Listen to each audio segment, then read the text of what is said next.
I'm here today with Ariel Bezalel, lead manager of the Jupiter Strategic Bond Fund, which is on the Chelsea core selection buy list. Ariel, please tell us a little bit about how you run the fund and what your style of investing is. So it's very much a top-down, bottom-up approach.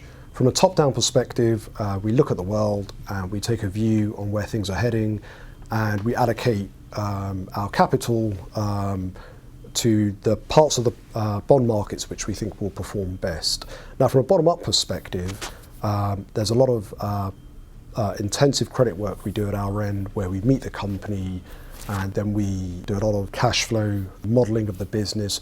And ultimately what we're looking for when we're picking corporate bonds are deleveraging stories. One of the beauties of a strategic bond fund is its flexibility to go anywhere. Please tell us a little about your current weightings and where the fund is invested. Taking a step back, typically in times of when we're feeling a bit nervous about the world, you'll tend to find a higher allocation to high quality government bonds. And when we're feeling pretty bullish about the world, you'll find a higher allocation to high yield, or as some call junk bonds. Currently, with our more favourable view of the world, the fact that we are seeing some sort of economic recovery taking shape, we're finding ourselves attracted more towards the higher risk end of the credit spectrum. So we've got approximately a bit over 60% in high yield corporate bonds, which is the highest probably we've had for some time. And then government bonds, we've got approximately a bit less than 15% of the portfolio. And investment grade bonds, where we don't see as attractive valuations as in high yield bonds, let's say, that makes up the balance.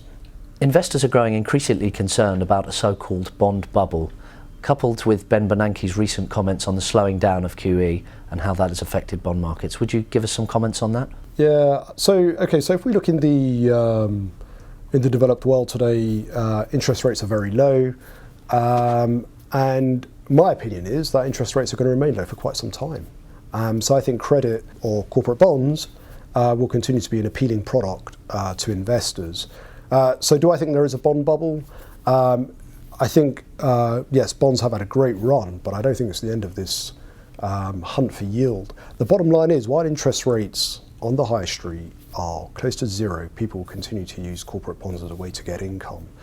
Now, in terms of Ben Bernanke, I think the market's getting a bit ahead of itself.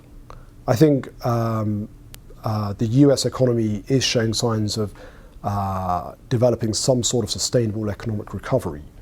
But I think Ben Bernanke will want to see that the recovery is well entrenched before he does anything too aggressive in terms of, as he's called it, tapering back on QE in the US. I don't see any interest rate rises in the US for quite some time.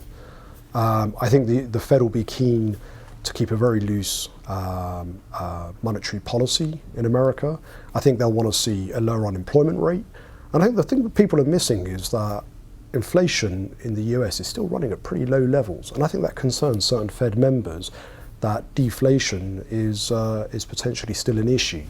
Now, with regards to Europe, I still see some pretty powerful deflationary forces, which essentially, to keep it simple, means that interest rates are going to remain low for a very long time in Europe. Europe still has to address many, many problems. And in that event, I still think corporate bonds in Europe are actually quite attractive, particularly in the high yield universe. Essentially, companies in Europe are still very concerned about the economic picture, and with that uncertainty, they simply don't want to do anything too adventurous with their balance sheets. They want to try and keep the leverage levels low, the debt levels low, and continue to repair their balance sheets or preserve the healthy balance sheets that they've gotten over the last few years through various measures. So I think with that kind of scenario in mind, corporate bonds, in my opinion, should continue to perform.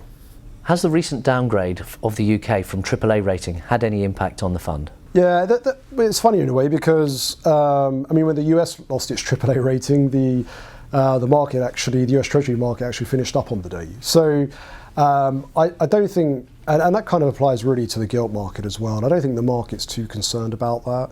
I think what George Osborne has done is present to the capital markets, the bond markets, a path towards getting the UK's finances back in order.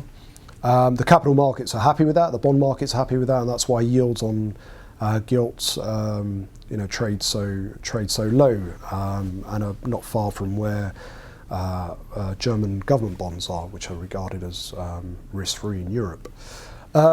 So it hasn't really had much of an impact in the portfolios. We haven't really done anything to, on the back of this downgrade to reflect that. Ariel, thank you very much for your time. Thank you, Darius.